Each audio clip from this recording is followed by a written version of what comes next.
Las enfermedades hemorrágicas se clasificarán dependiendo del sitio de afección, ya sea en la hemostasia primaria, llamadas púrpuras, o en la hemostasia secundaria, llamadas coagulopatías. En esta presentación nos enfocaremos en las segundas. Las coagulopatías son un grupo heterogéneo de enfermedades hemorrágicas que van a afectar los diferentes mecanismos de la coagulación. Pueden ser de un origen hereditario o de un origen adquirido. Hablemos primero de la hemofilia A y de la hemofilia B. Se trata de un grupo de coagulopatías hereditarias que tienen un defecto en el brazo largo del cromosoma X. Se caracteriza por la deficiencia del factor 8 en la hemofilia A o clásica, o deficiencia en el factor 9 en la hemofilia B o de Christmas. Por eso se dice que las mujeres serán portadoras y transmisoras de la enfermedad, en cambio los hombres serán quienes padezcan la misma. Epidemiológicamente, se dice que en la hemofilia A, 1 de cada 10.000 habitantes, hombres, la padecerán. En cambio, en la hemofilia B, la afección será en 1 de cada 40.000. Existen aseveraciones que se deben de tener en cuenta. Mencionaré 5. La primera nos dice que todas las hijas de un paciente hemofílico serán portadoras de la enfermedad. En cambio, todos los varones de un paciente hemofílico serán sanos. La mitad aproximadamente de los hermanos de un paciente hemofílico serán portadoras, mientras que la mitad de los hijos de una portadora serán hemofílicos. Por último, se dice que la mitad aproximadamente de los hijos de una portadora serán también portadoras. Se debe de tener en cuenta que el 75% de los pacientes con hemofilia tendrán un antecedente familiar de la enfermedad, pero de un 25 a 30% de los casos serán por una mutación inoperante. Hablando acerca de la fisiopatología, se dice que se debe a una deficiencia cuantitativa o cualitativa de uno de los factores, ya sea el 8 en hemofilia A o el 9 en hemofilia B, que se va a traducir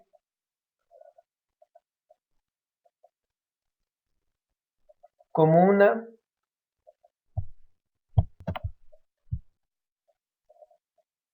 Hablemos acerca de la fisiopatología de la enfermedad. Se conoce como un déficit cuantitativo o cualitativo de alguno de los factores mencionados anteriormente. Esto se va a traducir como un déficit en los mecanismos de activación de la coagulación. Generalmente actúan integrando la activación del factor 10, llamado también como complejo 10-asa. Al existir la deficiencia para integrarse sobre la superficie de las plaquetas, no se generará la cantidad suficiente de trombina para formar un coágulo de fibrina. Esto a su vez predispondrá al paciente a sufrir de hemorragias durante su vida. Dentro de la presentación clínica encontraremos lesiones relevantes para el diagnóstico. La más frecuente es la hemartrosis. La hemorragia intraarticular se presentará con mayor predominancia en las rodillas, en los tobillos y en los codos. También podemos encontrar hematomas musculares, que se van a manifestar por una tumefacción dolorosa que puede ocasionar isquemia distal con un compromiso circulatorio, síndrome compartimental, contractura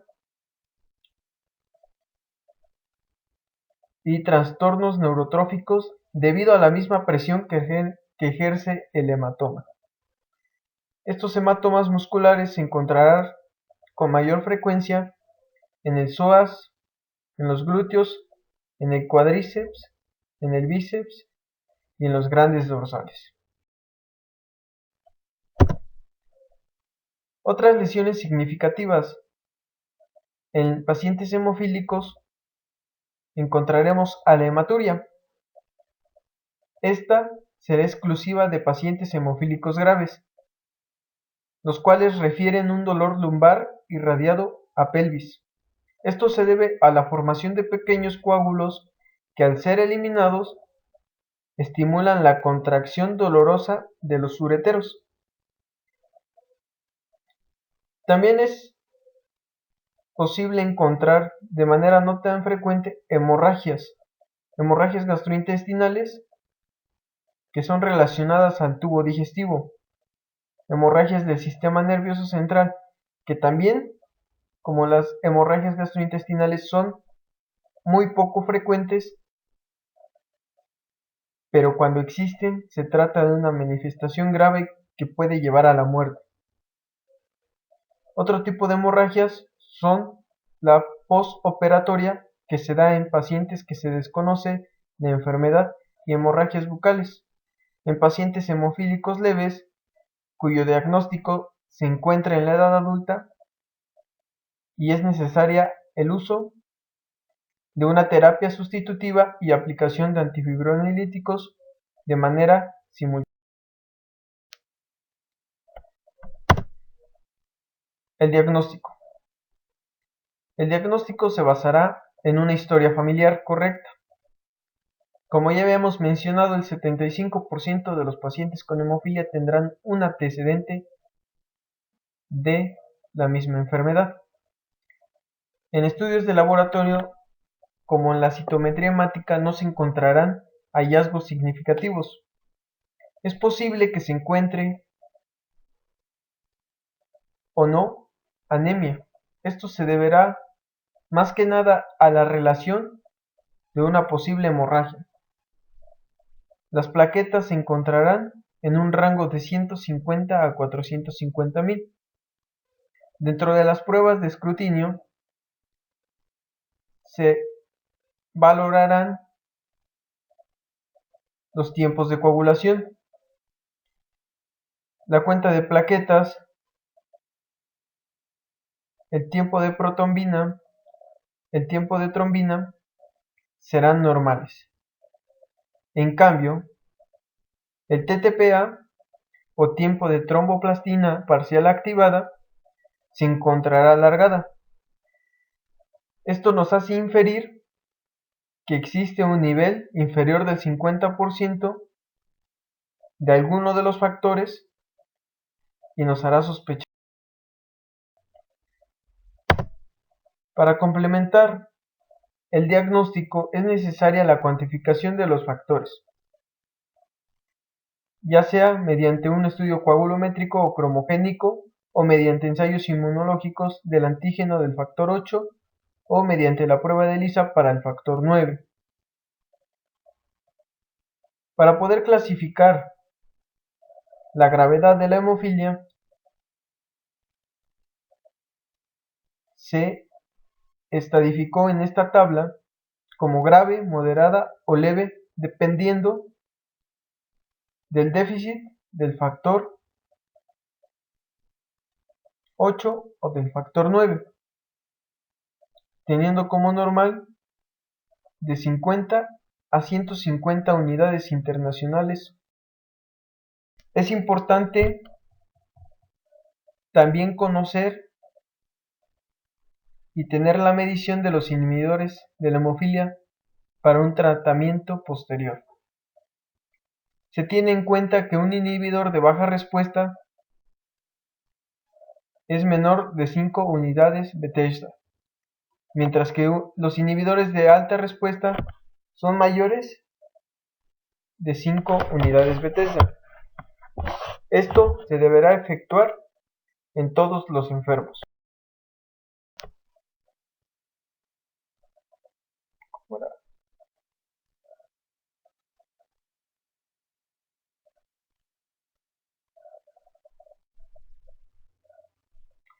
El objetivo del tratamiento será incrementar el nivel plasmático del factor deficiente mediante la administración de concentrados crudos o purificados. El tratamiento se dividirá en 3 fases: en una profilaxis, en un tratamiento sustitutivo y en un tratamiento farmacológico. El tipo de tratamiento del paciente dependerá del tipo de hemofilia que tenga, el sitio de la hemorragia y la presencia de inhibidores.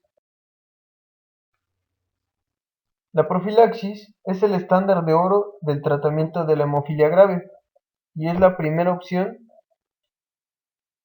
para la OMS y la Federación Mundial de la Hemofilia.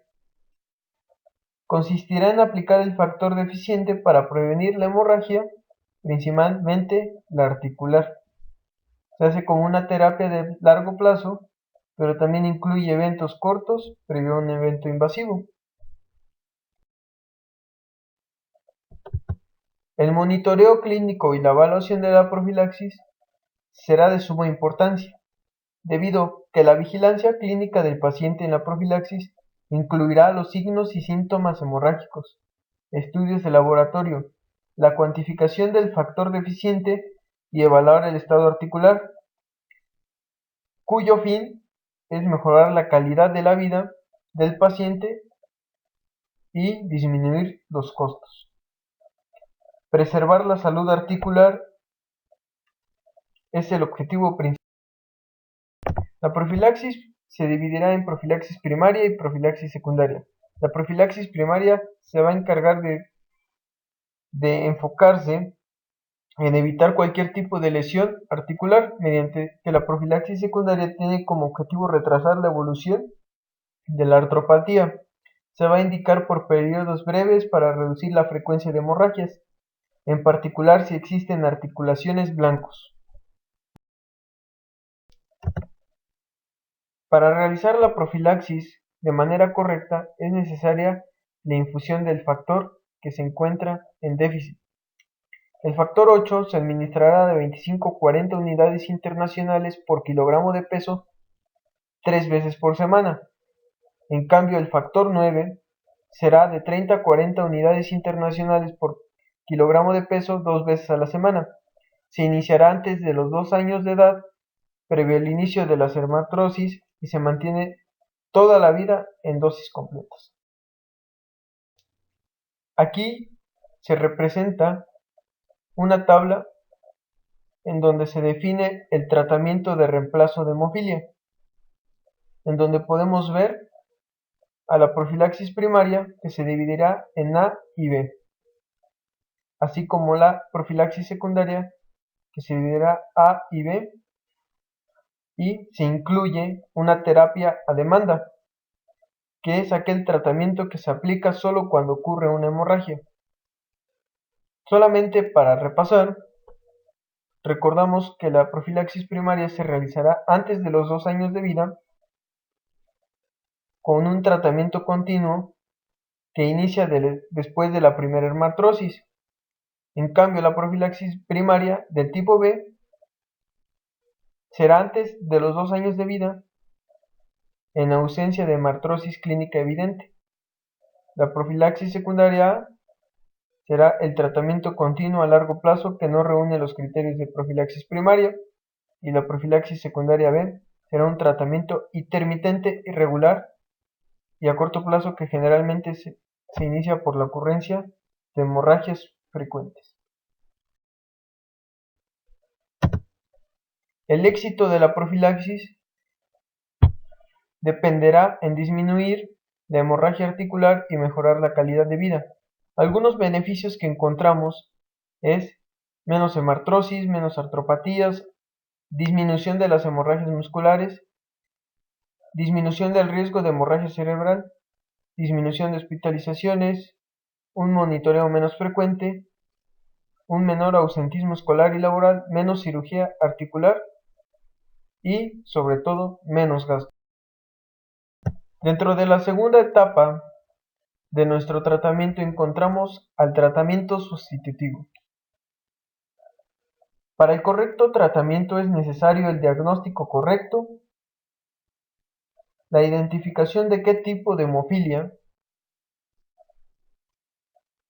el nivel de actividad y la presencia de inhibidores. Como regla general de infusión, en el déficit del factor 8 se tendrá que una unidad internacional de factor 8 por kilogramo de peso incrementará la concentración del factor 8 en plasma a 2 unidades sobre decilitro con una vida media de 8 a 12 horas. En cambio, una unidad internacional del factor 9 por kilogramo de peso incrementa la concentración del factor 9 a una unidad internacional sobre decilitro con una vida media de 18 horas. Un ejemplo en la siguiente tabla. Si nosotros tenemos como nivel deseado incrementar de un 40 a 60%, hablando de una hemorragia de tipo articular que es la más frecuente, y tenemos a un paciente con hemofilia A, diremos que es necesaria la infusión de 20 a 30 unidades internacionales sobre kilogramo de peso en un tiempo de 8 a 12 horas. En cambio, en un paciente con hemofilia B es necesaria la infusión de 40 a 60 unidades internacionales sobre kilogramo de peso cada 18 y 24 horas. Este ejercicio se repite de manera única dependiendo del tipo de hemorragia que tengamos. Dentro del tratamiento farmacológico encontramos a la desmopresina, que es el medicamento de elección para hemofilia leve y enfermedad de von Willebrand de tipo 1. Es un análogo sintético de la hormona antidiurética. Su acción consiste en liberar factor 8 y factor von Willebrand de los sitios donde se almacenan, permitiendo su liberación a la circulación sanguínea. Su dosis es de 0.3 miligramos por kilogramo, una dosis por vía intravenosa con un máximo de 20 miligramos, diluido en 50 cc de solución fisiológica, cuya vida media es de 8 a 12 horas. Antes de administrar este medicamento es necesario realizar la prueba terapéutica en todos los pacientes con hemofilia, debido a que no todos responden a este tratamiento. Los antifibrinolíticos inhiben la activación del plasminógeno y la actividad de la plasmina, por lo que se previene la lisis del coágulo. Se van a usar frecuentemente en hemorragias orales y dentales, debido a que son sitios donde existen grandes cantidades de activador de plasminógeno tisular. Dos representantes de estos grupos es el amicar, que tendrá una dosis de 75 miligramos sobre kilogramo de peso cada 6 horas, el ácido tranexámico, que tendrá una dosis de 25 miligramos por kilogramo cada 8 horas. Las fibras adhesivas imitan la última fase de la coagulación sanguínea, siendo de utilidad para disminuir las hemorragias postoperatorias y disminuir los requerimientos transfusionales. Dentro de las complicaciones, una de las secuelas más graves son los inhibidores de la hemofilia, que es el desarrollo de anticuerpos que evita que el tratamiento de reemplazo sea eficiente o que actúe de manera adecuada. Son de tipo IgG, pueden ocurrir en 30% de los casos de hemofilia A grave, en 15% en casos de hemofilia A y en solamente 1 a 3% en casos de hemofilia B. Dentro de las complicaciones encontraremos a la artropatía hemofílica, que constituye la complicación más frecuente en este tipo de pacientes. Resulta en la discapacidad física del enfermo y se debe a recurrentes hemartrosis y la sinovitis proliferativa. El tratamiento de estos pacientes será con éxito mediante la sinovectomía quirúrgica o radiactiva. Hablando del pseudotumor hemofílico, decimos que el nombre se debe a que es un falso crecimiento, generalmente a un mal tratamiento de los hematomas musculares, que traerán como consecuencia la pérdida de la estructura ósea por el crecimiento lento del hematoma muscular. Su diagnóstico se establecerá mediante radiografías y el tratamiento se basará en radioterapia local. Por último, la contaminación viral se debe a que los concentrados puros de los factores deficientes será mediante la recabación de 60.000 donadores, en donde es posible encontrar la contaminación y que los pacientes contraigan enfermedades como hepatitis B o hepatitis C, aunque solamente esto será de 0 a 8% de los casos. Como conclusión, es importante mencionar que el tratamiento en pacientes con inhibidores de baja respuesta será alcanzando la saturación del inhibidor con dosis altas del factor deficiente. En caso de que el paciente tenga inhibidores de alta respuesta, es necesario ocupar herramientas como el bypass debido a su capacidad de promover la hemostasia a partir de la explosión de la trombina, complejo dependiente de fosfolípidos iones calcio factor 9A y factor 8A que actúan sobre el sustrato el factor 10. La hemofilia es una enfermedad devastadora que se ha logrado contener, aunque con un costo económico muy elevado. La profilaxis primaria será el estándar de oro de la enfermedad, aunque también es necesario tener en cuenta que la profilaxis secundaria es efectiva. A continuación hablaremos acerca de la enfermedad de von Willebrand. Respecto a las generalidades, tenemos que la enfermedad de von Willebrand es el trastorno hemorrágico congénito más común, que es provocado por bajas concentraciones del factor 8. Además es una enfermedad autosómica dominante por baja concentración del factor von Willebrand, el cual se encarga del transporte del factor 8 y de la adhesión plaquetaria. Dentro de los principales signos que podemos encontrar tenemos a la equimosis facial hemorrágica de la mucosa. Se trata de un trastorno raro. La prevalencia de la enfermedad es de aproximadamente 1 de cada 100 personas. Sin embargo, la mayoría de esas personas no presentarán síntomas. La prevalencia de los casos significativos clínicamente es de 100 por millón. Se detectan con mayor frecuencia en mujeres, cuya tendencia al sangrado se muestra durante la menstruación. Puede observarse en pacientes con trastornos linfoproliferativos como gamapatías monoclonales, mieloma múltiple y macroglobulinemia. El factor von Willebrand tiene dos funciones principales, ya que es la principal molécula de adhesión que fija la plaqueta al subendotelio expuesto, lo cual depende de la presencia de grandes multímeros del factor. Su otra función es la de actuar como proteína fijadora del factor 8, con lo que logra la prolongación de la semivida del factor 8 en la circulación sanguínea.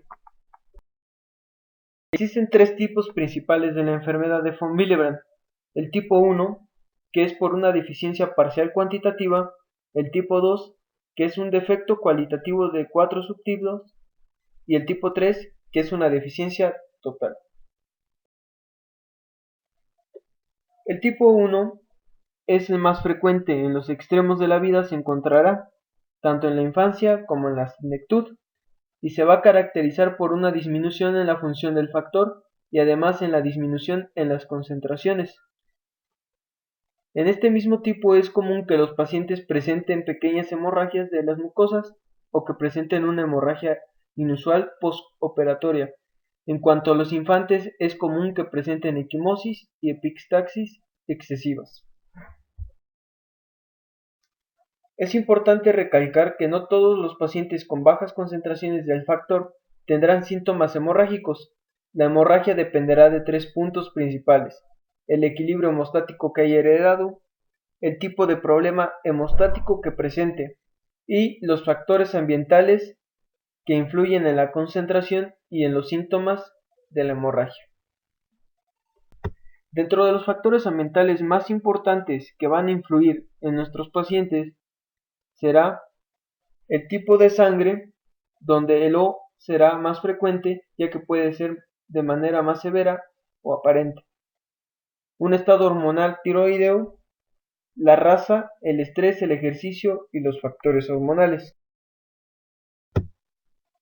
Refiriéndonos específicamente a la enfermedad de tipo 2, mencionaremos que se debe a defectos funcionales del factor. Sin embargo, hay 4 subtipos de esta, las cuales detallaremos a continuación. La 2A se debe a una alteración en la función por un aumento en la susceptibilidad del desdoblamiento por la enzima ADAM TS13, que es conocida como proteasa de excisión del factor de von Willebrand, por una pérdida de multímeros de peso molecular intermedio o elevado, por una menor secreción de multímeros. Dentro de la 2B encontraremos que se debe por unas mutaciones con ganancia de fusión, por un aumento de la fijación del factor a las plaquetas en la circulación, por la depuración del complejo sistema retículo endotelial, por la reducción de las plaquetas. Dentro de la 2M encontramos que se debe a mutaciones que ocasionan la disfunción de la molécula y que no van a afectar la estructura del multímero. La 2N y última se refiere a la mutación en el factor de von Willebrand, que presenta hemofilia autosómica y mutaciones que impedirán la unión del factor 8.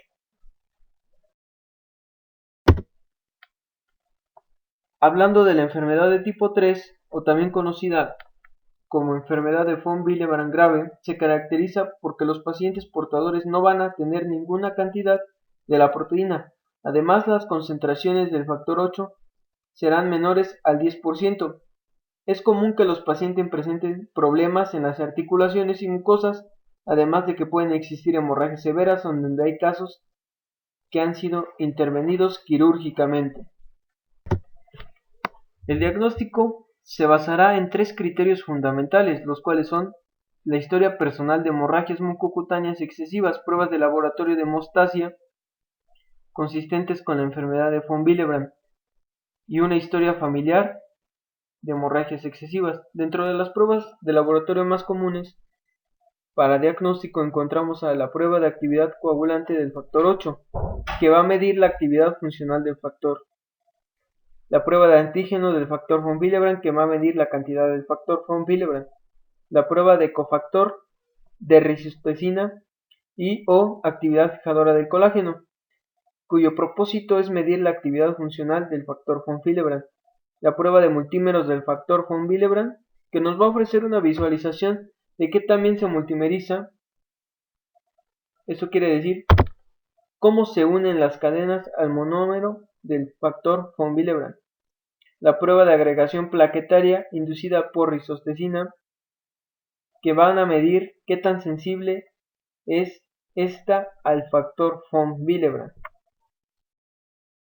Dentro de los datos clínicos más comunes que vamos a encontrar, se menciona a la epistaxis, la menorragia, la equimosis, la hemorragia gastrointestinal, la hemorragia posterior a procedimientos quirúrgicos y hematomas y artrosis, aunque como ya lo hemos visto, estas son más frecuentes en hemofilia A y hemofilia B. El tratamiento que podemos ofrecer a estos pacientes pueden ser de 3 tipos. La desmopresina, que se dará en pacientes con enfermedad de tipo 1, que es mediante la liberación de factores de von Willebrand y de factor 8, Su dosis cambiará respecto a la enfermedad de hemofilia A y B. Esta será intravenosa de 1.5 miligramos por mililitro cada 12 a 24 horas. Puede ser también usada en la enfermedad de von Willebrand de tipo 2A y 2M. También podemos ocupar antifibrinolíticos como el ácido aminocaproico epsilon, que es útil para hemorragias en mucosas o posquirúrgicas. También el concentrado de factor von Willebrand, que sirve como terapia sustitutiva con concentrados del factor 8.